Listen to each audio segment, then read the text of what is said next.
Welcome back to my channel. तो कैसे हैं आप सब लोग? उम्मीद करती हूँ सब अच्छे होंगे, सेफ होंगे। मैं भी बिल्कुल ठीक हूँ। तो फाइनली मैं Q&A वीडियो लेके आ गई हूँ। मतलब मुझे खुद को भी था कि मैं ये वीडियो बनाऊँ ताकि मैं आप लोगों से बात कर पाऊँ, इंटरेक्ट कर पाऊँ। तो मैं बहुत टाइम से चाहती थी ये वीडियो बनाना, तो हियर वी आर। तो मैं बहुत सारे सवालों के साथ आ गई हूँ। मतलब Q&A वीडियो एक ऐसी चीज़ होती है, मतलब मैं पर्सनली आपको सब कुछ बता पाऊंगी, क्योंकि मैसेज पे मैं सारे कमेंट्स का रिप्लाई करती हूँ, सारे कमेंट्स का। तो मुझे लगता नहीं है कि कहीं कोई वो रहता है, फिर भी आप लोगों के इतने सवाल होते हैं। तो मैं Q&A वीडियो लेके आ गई हूँ। अगर इसके अलावा भी आपके कोई क्वेश्चन छूट जाए तो आप कमेंट में बता देना, ताकि मैं बाकी क्वेश्चंस के भी रिप्लाई कर दूँगी। तो फटाफट वीडियो स्टार्ट करते हैं। तो पहले क्वेश्चन की तरफ बढ़ते हैं। तो मैं कुकू का iPad लेके बैठी हूँ, अभी वो है नहीं, होगा तो मुझे नहीं देगा, क्योंकि मेरे पास दूसरा मोबाइल है नहीं, तो मुझे इसी से ही। तो इसमें मैंने सारे स्क्रीनशॉट ले लिए थे जो भी आपके क्वेश्चंस थे। तो सबसे पहले तो मैं बेसिक चीज़ से स्टार्ट कर देती हूँ। जो मेरे चैनल पे न्यू है उन लोगों को मैं बता देती हूँ। मेरा नाम ऋतु है, ऋतु कंवर राठौड़। और बहुत लोग ये पूछते हैं, बहुत लोग, कि आपका पीहर कहाँ है। मेरा पीहर जयपुर है। वैसे हम बिलोंग करते हैं नागौर डिगाना से, और मैं मेड़तिया विसन दासोद राठौड़ हूँ, और मेरा ससुराल है झुंझुनू उदावास। तो ये चीज़ अब आपकी क्लियर हो जानी चाहिए। आई होप वापस ये चीज़ कभी कोई नहीं पूछे। और जो पुराने होंगे उन लोगों को तो पता होगा, पर जो न्यू है उनके लिए मैं क्लियर कर देती हूँ। और अब मैं बता देती हूँ मेरी पीहर वाली फैमिली में कौन कौन है। मेरी पीहर वाली फैमिली में मेरे पापा है, मम्मी है, छोटा भाई है और छोटी बहन है, मैं हूँ। मतलब हम 5 मेंबर हैं। मेरी ससुराल वाली फैमिली में मैं आपको बता देती हूँ। मेरे सास है, ससुर है, और मैं हूँ, और मेरा बेटा है, और मेरे हस्बैंड है, और मेरे देवर है। उसके बाद आपको लोगों को 2 ननद दिखते हैं मेरे व्लॉग्स में डेली। वो मेरे काकेर ससुर है ना, जो हमारे घर के जस्ट सामने रहते हैं हवेली में, वो उन दोनों की बेटियां हैं। तो छोटी वाली गुड़िया को जब रवीना बाई से, जो हमारे साथ रहते हैं, जब काइक्सा प्रेग्नेंट थे ना, तभी मतलब पहले के टाइम पे पता चल जाता था गर्ल है बॉय है। तो उसी वक्त से मतलब उनके पास ऑलरेडी बेबी गर्ल थी। तो तभी पापा मम्मा ने कह दिया था कि वो बॉर्न होंगे तब से हम उनको रखेंगे। तो जब से वो हुए हैं तब से वो हमारे साथ ही रहते हैं। तो वैसे रियल ये, और उनको इतना मानते हैं ना, हमारे घर में इतना मानते हैं, वो किसी चीज़ पे हाथ पे रख देंगे ना, वो चीज़ उनकी है। नो मैटर वो कितनी एक्सपेंसिव है, कितनी, उनके लिए बहुत वो है। इसलिए तो मैं हमेशा से चाहती थी मेरी एक बेटी हो, क्योंकि घर में सब लोग बेटी को बहुत प्यार करते हैं। तो है। फिर काकू, आपको व्लॉग्स में दादी साहब भी दिखते होंगे, कई बार काकी साहब, भाभू वगैरह भी दिखते हैं। तो हमारे सामने ही मेरे काकू सा काक से रहते हैं, तो वहीं दादी से रहते हैं। उनके 3 बच्चे, मतलब जो एक गुड़िया को हम रखते हैं, एक बड़ी वाली बेटी है जो मीनू वैसा है, और एक जीतू बना है जो व्लॉग्स में दिखता है। तो क्लियर है, अब आपको कोई कन्फ्यूज़न नहीं होगी। फिर आते हैं नेक्स्ट क्वेश्चन पे। मेरी वेडिंग डेट है 25 फरवरी, और वो ही कुकू की बर्थ डेट है, क्योंकि मेरे फिक्स 1 साल बाद में कुकू हो गया था। और कुकू को मैंने C सेक्शन से करवाया था, तो वो मेरे एनिवर्सरी पे ही करवाया था। तो हम दोनों का सेम है, मतलब मेरी एनिवर्सरी और कुकू का बर्थडे। तो अब तक तो जो मैंने बताया वो सारे आपके बेसिक क्वेश्चन थे जो मैंने बता दिए हैं। अब मैं आपके कमेंट्स पढ़ती हूँ।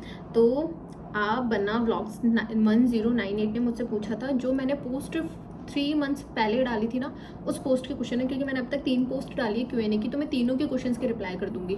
तो उस पोस्ट में उन्होंने पूछा था आप कहाँ से हुक्म, प्लीज़ पिक माई क्वेश्चन, तो मैंने इसका जवाब बता दिया है सब कुछ। ओम शिखा 877 ने मुझसे पूछा था आपका चैनल मोनेटाइज हो गया क्या दी, प्लीज़ रिप्लाई मी। तो हाँ, मेरा चैनल आज के 4 महीने पहले मोनेटाइज हो गया था। मेरी अर्निंग भी स्टार्ट हो गई है, पर मेरी अर्निंग को स्टार्ट हुए 4 महीने हो गए हैं, पर अभी तक सिर्फ $20-30 ही हुए। तो यूट्यूब, आप लोग सोचते हो बहुत ज़्यादा पैसा देता है, वैसा कुछ नहीं है। जब $100 होते तब वो अकाउंट में आते हैं। तो सोचो 4 महीने में $20 हुए हैं, तो 100 कब होंगे। नेक्स्ट है चंचल राठौर 3085, आपकी लव स्टोरी के बारे में। मतलब ये क्वेश्चन मेरे शायद बहुत ज़्यादा पूछा जाता है, लाइव में, स्टोरी में, व्लॉग में, सब लोग यही पूछते हैं। तो मैं आपको आज एक डिटेल में एक चीज़ बता देती हूँ। देखो, ये चीज़ बहुत पर्सनल होती है, क्योंकि काफ़ी लोगों को तो पता भी नहीं होगा कि हमारी लव मैरिज है। मतलब ये चीज़ हमने बहुत पर्सनल होती है, बहुत पर्सनल। तो बहुत लोगों को तो पता भी नहीं होगा कि हमारी लव मैरिज है। तो मैं ऐसे प्लेटफॉर्म पे, ओपन प्लेटफॉर्म पे ऐसे सब कुछ एक्सपोज कर दूंगी, क्योंकि देखो मैं पूरी अधूरी चीज़ें आपको बताना भी नहीं चाहती। और अगर मैं पूरी चीज़ें बताऊंगी तो बहुत पर्सनल है, बहुत सीक्रेट्स हैं, तो सब कुछ एक्सपोज होंगे। तो देखो, इसके लिए ना फैमिली रेडी है ना मैं रेडी हूँ। मैं तो बिल्कुल भी रेडी नहीं हूँ। मैं अपने हस्बैंड की, फैमिली की परमिशन से ही बताऊँगी जब भी बताऊँगी। तो उसमें मैं थोड़ा टाइम चाहती हूँ, क्योंकि अभी तो व्लॉगिंग कोई समझ भी नहीं रहा है, मैं क्या बना रही हूँ क्या नहीं बना रही हूँ, किसी को कोई आइडिया नहीं है, और इसमें मुझे अभी कोई सपोर्ट भी नहीं कर रहा है। तो मैं चाहती हूँ कि चीज़ें बहुत अच्छी हो जाए, मेरी एक बार अर्निंग आ जाए, घर वालों को लगने लग जाए कि हाँ ये सच में कुछ कर रही है, इसका कुछ है। तो मैं ये सारी चीज़ें आपको एकदम डिटेल में अच्छे से बताऊँगी। तो अभी के लिए प्लीज़ ये क्वेश्चन कोई वापस मत पूछना, प्लीज़ प्लीज़ प्लीज़। तो नेक्स्ट क्वेश्चन है, आप दोनों सानिया ठाकुर ने पूछा, आप दोनों फर्स्ट टाइम कहाँ मिले थे जी? मतलब हम लोगों ने बात करना, ये ज़रूर मैं बता सकती हूँ, हमने फेसबुक पे बात करना शुरू किया था और हम लोगों को बात करते हुए 2-3 साल हो गए थे। उसके बाद हम जयपुर में ही मिले थे और मिलने के डायरेक्ट बाद में 2-3 साल बाद में हमने शादी कर ली थी, वैसे सीन है। आपकी फैमिली में कौन कौन है? ए के भाटी 7773 ने पूछा है, वो मैंने आपको बता दिया है। वापस आपकी लव स्टोरी के बारे में, वो भी मैंने आपको बता दिया है। मनीषा कवर राठौर 001 ने पूछा था, आपका चैनल मोनेटाइज हो गया, मोनेटाइज की क्या प्रोसेस है, इनकम आती है मोनेटाइज के बाद क्या करना होता है, ये सब कुछ मैंने आपको बता दिया है कि मोनेटाइजेशन की प्रोसेस ये होती है। अगर आप मुझे बोलोगे तो मैं इस पर बहुत डिटेल वीडियो बनाऊंगी। जब आपके 1000 सब्सक्राइबर और 4000 वॉच आवर हो जाते हैं तो आपका चैनल मोनेटाइज हो जाता है। पर आजकल का क्राइटेरिया चेंज हो गया है, 500 सब्सक्राइबर और 3000 वॉच आवर पे आपका चैनल मोनेटाइज हो जाता है, पर अर्निंग 4000 वॉच आवर पे, 4000 वॉच आवर बहुत बड़ी अमाउंट होती है। मतलब बहुत टाइम लगता है इस चीज़ में, बहुत टाइम। मुझे 1 साल हो गया तब मैं यहाँ हूँ और अभी तक से मेरी 2500 है, पर मैं मेहनत कर रही हूँ। पर ये जो चीज़ है ना, मुझे आज जो पता है ना, अगर शायद ये चीज़ें मुझे पहले पता होती कि ये प्रोसेस होती है तो शायद मैं यूट्यूब ज्वाइन नहीं करती। पर अब मैं इस प्लेटफॉर्म पे हूँ, मतलब इतना आगे बढ़ गई तो मेरा छोड़ने का मन नहीं कर रहा। पर जो चीज़ें आज मुझे पता है, शायद मुझे पहले पता होती मैं यूट्यूब शायद नहीं ज्वाइन करती, क्योंकि सब लोगों को लगता है यूट्यूब से पैसा आता है, ये वो सब बहुत बात की चीज़ है, बहुत बात की। मुझे लगता है शायद इन सब चीज़ों में मुझे 2-4 साल तो लग ही जाएंगे, तो अभी तो मैं कुछ नहीं कह सकती इसलिए। पर बस मुझे ये कि ये चीज़ें मुझे अच्छी लगती है, आप लोगों से बात करना अच्छा लगता है, ब्लॉगिंग अच्छा लगता है, तो मैं ये सब कंटिन्यू कर रही हूँ।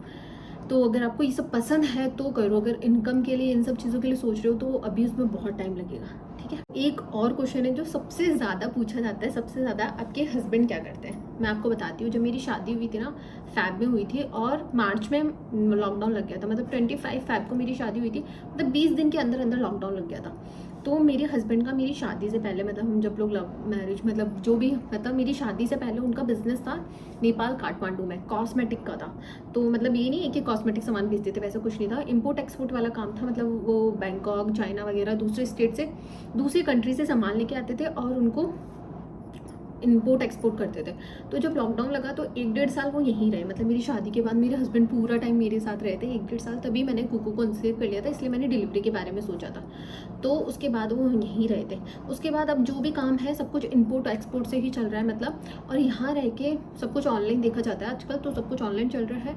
और यहाँ पर हम लोग प्रॉपर्टी का वगैरह बहुत सारा काम है। और मेरे ससुर जी की बहुत अच्छी पहुँच है, मतलब उदावास में, झुंझुनू में नाम है। अगर मेरे ससुर जी का नाम कोई लेगा ना तो मतलब हम गाँव के जानी मानी घरों में से है, बहुत अच्छी है। मतलब जो भी आजकल पापा का ही है, मतलब। और टचवुड किसी चीज़ की कोई कमी नहीं है। मतलब मैं भी आज जिस चीज़ पे हाथ रखूँ शायद वो मुझे मिल जाए। तो बहुत अच्छे फैमिली से ये लोग बिलोंग करते हैं। और हाँ, मेरे पीहर में मेरे पापा, वो सऊदी अरेबिया रहते हैं। पिछले 10 साल से पापा वहीं रह रहे हैं, तो मेरे पापा की भी अच्छी इनकम है। तो ये सब, अब ये क्वेश्चन भी शायद अब ज़्यादा नहीं पूछोगे कि मेरे हस्बैंड क्या करते हैं, फादर इन लॉ क्या करते हैं। बस मैं ये नहीं बताऊँगी मेरे फादर इन लॉ क्या करते हैं, क्योंकि वो थोड़ी पर्सनल है, इसलिए। क्योंकि हम उनका भी, पापा का भी बाहर, पापा के बहुत सारे काम है। मतलब मेरे ससुर जी की, मतलब कोई फिक्स काम है ही नहीं। मतलब बाहर भी, फॉरेन्स में भी है, प्रॉपर्टी वगैरह बहुत सारी चीज़ें करते रहते हैं मेरे ससुर जी। तो पापा का बहुत सारा है, मतलब बहुत एक्सपेंड कर रखा है उन्होंने, पता नहीं कितनी चीज़ें, तो शायद फैमिली को भी नहीं पता होगी। मतलब मुझे तो थोड़े टाइम तक पता भी नहीं था कि पापा के पास कितने घर हैं, कितने प्लॉट्स है, ये सब का मुझे कोई आइडिया नहीं था। इस बार मेरे पापा आए थे तो उनको बताया था, तो मुझे वो सारी चीज़ें पता चली है। तो जो चीज़ें मुझे ही नहीं पता मैं आपको कहाँ से बताऊँ, तो ऐसा है। तो नेक्स्ट क्वेश्चन की तरफ बढ़ते। तो नेक्स्ट क्वेश्चन पूछा था पूजा साखला 4455 ने, आप स्टडी के बारे में बताओ, अभी क्या कर रहे हो स्टडी में। तो मैं स्टडी में बता देती हूँ। मैंने 4 तक स्टडी की थी सिरोही से, माउंट आबू के पास में जो सिरोही है, वहाँ से सिरोही से स्टडी की थी। फिर मैंने 5th 6th 7th 8th मैंने जयपुर NMC की थी। फिर मैंने 9th 10th श्री माधोपुर महात्मा गांधी से की थी। फिर मैंने 11th 12th हॉस्टल सिक्कर विद्या भारती से की थी। फिर मैंने कॉलेज MA जयपुर अलंकार से की थी। अब मैं BEd कर रही हूँ, जो मैं झुंझुनू से कर रही हूँ, ठीक है। आपका ससुराल काली पहाड़ी के पास है क्या? मुझे इस चीज़ का आइडिया नहीं है। पूनम कंवर ने पूछा है, पिक्चर लवली। दक्षिता ने पूछा है, Dakshita, how you starting your YouTube journey, I just love your video, congratulation भाई साहब, खूब तरक्की करो। तो यूट्यूब जर्नी मुझे पता नहीं, मैंने रैंडम स्टार्ट कर दी थी। मुझे यूट्यूब स्टार्ट करे हुए 1 ईयर होने वाला है। मैंने पिछली बार नवरात्रों में ही स्टार्ट किया था, तो बस ऐसे ही सब कुछ स्टार्ट हो गए थे। वैसे ना पिछली बार मैं शाद में शुरू करने वाली थी, पर मेरी मदर इन लॉ ने कहा था कि कुछ भी अच्छा काम शाद में नहीं करना चाहिए, तो मैंने फर्स्ट डे नवरात्रों से शुरू किया था और बस this is how it is going. And फिर पूछा है जीजा आपकी शादी हुई तब आपकी एज क्या थी, ये पूछा है मुझे पूनम, हाँ पूनम रायका 9575 ने। जीजा आपकी शादी कब हुई थी तब आपकी एज क्या थी, जीजो से और आप कहाँ मिले थे। देखो मेरा 2000 का जन्म है, तो जैसे अभी 2024 चल रहा है, तो 2024 मतलब 24 मेरी एज है। तो जब मेरी शादी हुई थी तब 2019 में हुई थी, तो मैं 19 ईयर की थी। तो आप लोग देख लेना ना। फिर उसके बाद हम लोग आते हैं नेक्स्ट क्वेश्चन पे। आपका खुद का ननिहाल और ससुराल का, ननिहाल ससुराल का है। मेरा ननिहाल दिवराला है और मेरा ननिहाल ससुराल सैदपुर चिराना के पास है। फिर नेक्स्ट क्वेश्चन बहुत ज़्यादा पूछा जाता है होम टूर, जो प्रिया राठौड़ ने पूछा है। होम टूर देखो, होम टूर के लिए मुझे पास अच्छा मतलब कैमरा, तो वैसे मैं, हाँ काफ़ी लोगों ने ये भी पूछा था कौन सा मोबाइल यूज़ करती हूँ। मेरे पास iPhone 14 है, तो ये पूछा गया था कि आईफोन ये कि होम टूर लाओ। होम टूर के लिए देखो घर पे कोई नहीं होना चाहिए, ताकि मैं पापा के रूम का, गेस्ट रूम का सबका दे सकूं। तो घर पे कोई नहीं होना चाहिए, ऊपर से मेरे पास कोई अवेलेबल होना चाहिए जो मेरा वीडियो रिकॉर्ड कर सके, क्योंकि होम टूर मैं खुद नहीं दे सकती, तो ऐसा कभी होता नहीं है। संडे होता है, संडे के दिन मेरा बहुत बिजी शेड्यूल होता है, तो ये सब चीज़ें बहुत देख सोच समझ के, और मैं चाहती हूँ मेरी जब 10K फॉलोवर्स हो जाए उसके बाद मैं होम टूर लेके आऊँ, तो वो सब उसके बाद में सोचूंगी। एजुकेशन क्वालिफिकेशन वो सब मैंने बता दिया है। अवंतिका ने पूछा है, सरोज गुजर ने मुझसे पूछा था आपका पास कौन सा फ़ोन है, मैंने बता दिया है। सरोज गुजर ने ये भी पूछा था आपके हस्बैंड का क्या बिजनेस है, जो भी मैं बता चुकी हूँ। अवंतिका राठौड़ ने एक और क्वेश्चन पूछा है, your love story from the beginning, like how you two meet and all. ये सब मैं आपको बहुत बाद में बताने वाली हूँ। फिर किसी ने मुझसे पहले मेरी पोस्ट में पूछा था आपकी थेवा ज्वेलरी के बारे में, जो भी मैं बता चुकी हूँ मेरी थेवा ज्वेलरी वाली वीडियो में। फिर हम आते हैं, जो मैंने अभी पोस्ट डाली थी उसके बाद मेरे इंस्टा पे कोई क्वेश्चन आए थे, मैं उसमें बताती हूँ। तो उसमें मुझे किसी ने, मैं अवंतिका जी ने ही मुझसे पूछा था, why don't you apply for any job you feel more independent and more confident rather feeling helpless. इन्होंने बाद में एक और कमेंट किया था, I am not complaining or judging, जो don't take it otherwise, I am just well wisher for watching your videos. देखो आप लोग क्या, मैं खुद भी चाहती हूँ कि मैं इंडिपेंडेंट बनूँ, पर देखो ऐसी चीज़ें वर्क नहीं करती है। मतलब मेरी शादी हुई थी तो मैं 2nd ईयर में थी, उसके बाद मैंने फाइनल की है, MA की है, BEd की है, तो पहले मेरी क्वालिफिकेशन तो हो, मतलब मैं पढ़ूंगी नहीं तब तक कैसे इंडिपेंडेंट बनूंगी। और इंडिपेंडेंट बनने के लिए ये थोड़ी ना मैं सब कुछ फैमिली पीछे छोड़ दूँ, मेरा बच्चा पीछे छोड़ दूँ। मतलब मैं ऐसी मदर हूँ, मैंने मेरी बेटी को 1 सेकंड भी कभी अकेला नहीं छोड़ा, 1 सेकंड भी। अगर मुझे इंडिपेंडेंट बनना है तो मुझे ऐसा लगता है मैं उसका चाइल्डहुड खो दूँगी, मतलब बहुत चीज़ें मुझसे छूट जाएगी। तो इन सब चीज़ों में बहुत टाइम और फैमिली छूट जाएगी, घर छूट जाएगा, तो ये सब चीज़ें बहुत सोच समझ के बाद बहुत वो करनी पड़ती है। ये कहना बहुत ईजी है पर वर्क करना बहुत डिफिकल्ट होता है। हाँ मैं खुद भी चाहती हूँ मैं इंडिपेंडेंट बनूँ, जॉब करूँ, पर उसके लिए बहुत सारी चीज़ें देखनी पड़ेगी। आपको लिए तो सिर्फ बोलना बहुत ईजी है, पर मुझे पता है मैं कैसे मैनेज करूँगी, कैसे करूँगी। तो देखते हैं, मैं कोशिश करूँगी और फिर देखते हैं क्या होता है। तो नेक्स्ट क्वेश्चन है, जीजा आप 2nd बेबी प्लान नहीं करोगे क्या। देखो 2nd बेबी प्लान करने का ये है कि मैं खुद भी चाहती थी मेरी एक बेटी हो, जैसे आपको मैंने बताया कि मेरी ननद नहीं है, तो मैं चाहती हूँ, मैं खुद चाहती हूँ। मतलब फूफो के टाइम पर ये देखो मेरा रूम पूरा पिंक है, मतलब मैंने सब कुछ पिंक खरीदा था, बेबी ब्लैंकेट्स वगैरह सब कुछ पिंक। मतलब मुझे ये था कि हाँ मुझे बेटी होगी, मतलब हमने कुकू को बिल्कुल भी एक्सपेक्ट नहीं किया था। मैं खुद भी चाहती थी बेटी हो, मेरी सास भी यही चाहते थे, मम्मा भी, कि बेटी हो। मतलब हमारे घर में ऐसा बिल्कुल भी नहीं है बेटा बेटी। अब और अभी भी मेरे फादर इन लॉ ये बोलती है अगर इफ़ बेबी गर्ल होती है तो हम ये करेंगे वो करेंगे। तो देखो मुझे भी एक बेटी चाहिए, पर ऐसा नहीं है मैं एकदम खिलाफ हूँ, पर मेरे हस्बैंड को 2nd बेबी नहीं चाहिए। वो एकदम स्ट्रिक्टली खिलाफ है कि उनको 2nd बेबी नहीं चाहिए, तो उनको नहीं चाहिए तो मैं कैसे कर लूँ, है ना। और ऐसा मुझे तो चाहिए, और देखो जब भी हो जाएगा मैं कर लूँगी, ऐसा कुछ नहीं है। पर अभी मैं अपना ऐसा सोच रही हूँ कि मैं कुकू को टाइम दूँ, क्योंकि कुकू अभी छोटा है, उसको मैं अपना पूरा अटेंशन, क्योंकि पता है वो जब वो 2.5 साल का था ना, 2-2.5 साल का, तब मैंने उसको पढ़ाना शुरू कर दिया था। मतलब अभी वो अपनी क्लास में बहुत अच्छा है, मतलब उसको पढ़ने का बहुत शौक है, क्योंकि उसमें मैंने छोटे से मेहनत की थी। तो मैं चाहती हूँ मेरा 2nd बेबी होना तो वो भी एकदम छोटा सा होना, तब मैं उसकी मेहनत करूँ। मैंने व्लॉगिंग पहले शुरू नहीं किया, वरना मैं आपको दिखाती मैंने कुकू के लिए क्या क्या किया है। मतलब मुझे ऐसा लगता है मैंने उसके लिए बहुत मेहनत की, बहुत मेहनत, मतलब 30 डे का फोटोशूट, 100 डे का, मतलब मैंने उसके लिए बहुत किया है। और मेरी प्रेगनेंसी जर्नी इतनी टफ थी, इतनी टफ थी, यू कांट इमेजिन। मैंने मतलब 9 मंथ्स के अंदर 12 सोनोग्राफी, 5 डॉपलर करवाए थे, इतनी ड्रिप चढ़वाई है, मतलब रोज़ इंजेक्शन खाए मैंने रोज़, क्योंकि मतलब 7th मंथ में मेरा वाटर ब्रेक होने लग गया था। तो मतलब मुझे पता है मैंने 8th मंथ कैसे निकाला था, तभी तो मैंने मेरी एनिवर्सरी पे, मतलब मेरा शायद 8th मंथ का लास्ट डे था या फिर, तो मैंने उसको ऑपरेशन से डिलीवर करवाया था कि ना कोई कॉम्प्लिकेशन नहीं हो। तो ये सब चीज़ें, मतलब मैं वो सारी चीज़ें याद करती हूँ तो मुझे डर लगने लग जाता है कि वही सब चीज़ें मुझे वापस सफ़र करनी पड़ेगी। पर हाँ, मतलब फर्स्ट बेबी को लेके अपन थोड़ी टेंशन भी होती है, तभी मैंने इतनी सारी सोनोग्राफी, इतने सारे डॉपलर करवा दिए।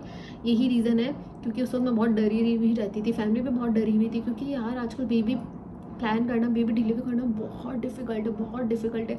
काफ़ी सारी लेडीज़ का मैं देखती हूँ बेबी नहीं है। तो देखो, मेरा तो सबको पर्सनली यही राय होता है, जो भी ऐसे सोचते हैं ना कि हमें शादी के बाद 1-2 साल एंजॉय करना है, ये करना है, वो करना है। बेबी सच में शादी होती ही अगर आप कंसीव कर लेते हो तो आपको बेबी कर लेना चाहिए, क्योंकि बहुत सारे ऐसे केसेस हैं कि आपके पास पूरी लाइफ है यार एंजॉय करने के लिए, आप बेबी के साथ भी इंजॉय कर सकते हो।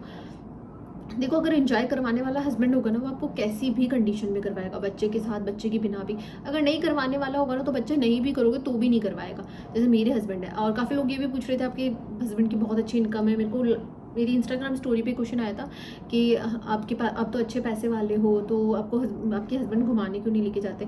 देखो, रीज़न ये टाइम, उनके पास टाइम नहीं है। आपने उनको मेरे व्लॉग्स पे देखा है, मैं खुद उनको देखने, मेरा बेटा तो शायद उनको देखता भी नहीं है, क्योंकि वो सुबह स्कूल चला जाता है तो वो सोते रहते हैं, वो रात को सो जाता है, उसके बाद वो आते हैं, तो वो तो अपने पापा को देख भी नहीं पा रहा है। कई बार तो ऐसा होता है, कई बार तो कितने कितने दिन नहीं देखता, संडे को या फिर छुट्टियां हो तो वो देखता है। तो ऐसे में बताओ, वो मुझे कहाँ घुमाने लेके जाए, कहाँ लेके जाए। और फिर पता है ना, थोड़ा डिफिकल्ट हो जाता है यार, अकेले जा नहीं सकते, फैमिली को लेके जाना पड़ता है। फिर फैमिली को लेके इंसान कहाँ जाए, तो ये सारी चीज़ें हैं। ऐसा नहीं वो मुझे प्यार नहीं करते, बस ये उनको जताना नहीं आता है, वो वाली चीज़ है। नाम भी बता देती हूँ, पी राधिका 06 ने पूछा था, जीजा आपके लव मैरिज भी है और आपके हस्बैंड की इनकम भी अच्छी है, फिर भी आपको घुमाने क्यों नहीं लेके जाते। तो ये सारी चीज़ें मैंने आपको बता दी है कि उन्होंने पूछा था आप पूरे पूरे दिन घर रहते हो, तो मैंने पूरा एक्सप्लेन कर दिया है। तो फिर लास्ट क्वेश्चन, 3 क्वेश्चन और है, मैं बता देती हूँ। होम टूर के लिए लोग बहुत डिमांड कर रहे थे, वो भी मैंने आपको बता दिया। पोशाक कलेक्शन, एक्चुअली मेरी पोशाक आधी जयपुर रखी हुई है, आधी मेरी ननिहाल रखी हुई है। तो अभी मैं दिवाली के बाद वहाँ शादी में जाऊँगी तो मैं मेरी सारी पोशाकें ले आऊँगी और सारी एक जगह कलेक्ट करके फिर मैं आपको दिखाना शुरू करूँगी। और मेरे इससे पहले, एक ब्लॉग पहले किसी ने मुझसे ऐसे पूछा था, जीजा आप हाउस हेल्पर रख लीजिए। तो देखो, हाउस हेल्पर का ऐसा सीन है, हमारे घर में इतना काम नहीं है, मतलब क्योंकि है ना, देखो मेरा रूम ऊपर है, मेरी दोनों रूम ऊपर है, और मेरे रूम के पास जितनी बड़ी छत है ना, उतना हमारा नीचे का घर है। मतलब जितने नीचे घर में बना हुआ है ना, उतना ऊपर छत है। और फिर ये है, अभी सोचो मेरा रूम नीचे होता तो मतलब उसके साथ ही झाड़ू पोछा हो जाता। अभी क्या होता है ना, नीचे का काम तो जल्दी खत्म हो जाता है, पर ऊपर का काम नहीं खत्म होता है। क्यों? क्योंकि मेरा रूम अलग है, सफाई अलग, डस्टिंग अलग। अभी मैं नीचे ही होती ना, तो ये सारी चीज़ें साथ हो जाती, फिर नीचे करने में बहुत टाइम वेस्ट हो जाता है। फिर बेबी, तो अगर हाउस हेल्पर आ भी जाएगी तो वो झाड़ू पोछा कर सकती है ना। मेरे बच्चों को मुझे रखना पड़ेगा, खाना भी मुझे बनाना पड़ेगा, और बाहर का मम्मा करते हैं। काफ़ी लोगों ने पूछा था आपकी सासू माँ कुछ नहीं करते क्या, वो आपकी हेल्प नहीं करते क्या।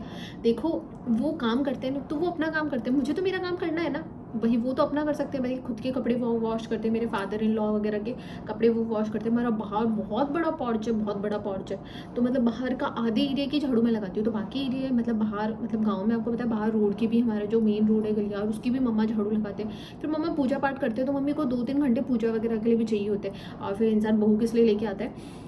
तो वो सारी चीज़ है, तो फिर वो मेरी हेल्प करे भी तो भी वो अपना काम तो कर रहे हैं, मुझे तो मेरा झाड़ू पोछा, रोटी सब्जी बर्तन वगैरह ये तो मुझे करने ही पड़ेंगे। तो वो तो देखो मेंबर है, तो वो तो काम होगा ही। तो इसलिए मेरा काम ज़्यादा हो जाता है कि ऊपर का फ्लोर भी है, नीचे का भी है, तो ऊपर में मुझे बहुत टाइम वेस्ट हो जाता है। और फिर 2 रूम है, तो 2 रूम की डस्टिंग वगैरह, और फिर कुकू की वजह से मुझे ज़्यादा टाइम लग जाता है, क्योंकि उसका बहुत, छोटे बच्चे को बहुत सामान, बहुत बिखेरा, ये सब हो जाता है इस चक्कर में। तो आई होप मैंने सारे क्वेश्चंस के जवाब दे दिए होंगे। अगर कुछ छूट गए हैं तो आई एम सो सॉरी। ससुराल फैमिली, पीहर फैमिली, प्रतीक्षा शेखावत ने पूछा है मुझसे, जो मैंने बता दिया है। नेम पीहर ससुराल, चंचल राठौड़ ने पूछा था, वो भी मैंने बता दिया है आपको। नहीं, होप सो कि मैंने कोई क्वेश्चन नहीं छोड़ा होगा, अगर छोड़ा है तो सॉरी। और हिमांशु ने मुझसे पूछा था 70 में क्या जोड़े कि 17 हो जाए। हाउ स्टूपिड क्वेश्चन, आप इतने क्यूट हो। इस हर्षित ने पूछा था आप इतने क्यूट होने का राज। क्योंकि देखो, आप लोग जो मुझसे अच्छे से बात करते हैं मैं उसके लिए अच्छी हूँ, और जो मुझसे अच्छे से बात नहीं करता मैं उसके लिए बुरी हूँ। तो जैसा आप मेरे साथ प्रिटेंड करोगे, जैसा आप मेरे साथ अपना रखोगे, वैसा ही है। और अभी मैं कोशिश यही रही हूँ, पोशाक का वीडियो बनाओ, जल्दी ही लेके आऊँगी मैं। तनवर, रिंका, संजू ने पूछा है, तो मैं ये जल्दी ही लेके आऊँगी। खम्मा गनी भाभी साहब, फॉलो हुकुम महावीर। देखो किसी किसी की तो जो रिपीटेड क्वेश्चन थे ना वो मैंने सब मिक्स करके बता दिए, और मुझे उम्मीद है कोई क्वेश्चन नहीं छूटा होगा। अगर छूटा होगा तो आप कमेंट कर दीजिए, मैं एक और Q&A वीडियो लेके आ जाऊँगी। और आप लोग मुझे बताइए आपको वीडियोज़ में क्या देखना है, आपको मेरे ब्लॉग्स कैसे लग रहे हैं, क्योंकि देखो जब तक आप लोग रिव्यू नहीं दोगे तब तक मुझे इंस्पिरेशन नहीं मिलेगी। तो आप लोग बताओ। और मैंने सोचा है मैं नवरात्रों से रोज़ एक ब्लॉग डालूंगी, कोशिश तो यही है, देखो मैं मैनेज कर पाती हूँ या नहीं कर पाती हूँ। तो आज के ब्लॉग के लिए, आज की वीडियो के लिए इतना ही। आपको कैसा लगा ये मेरा Q&A वीडियो ज़रूर बताना, और मैं मिलती हूँ आपसे नेक्स्ट वीडियो में। तब तक के लिए बाय बाय, टेक केयर, खम्मा गनी।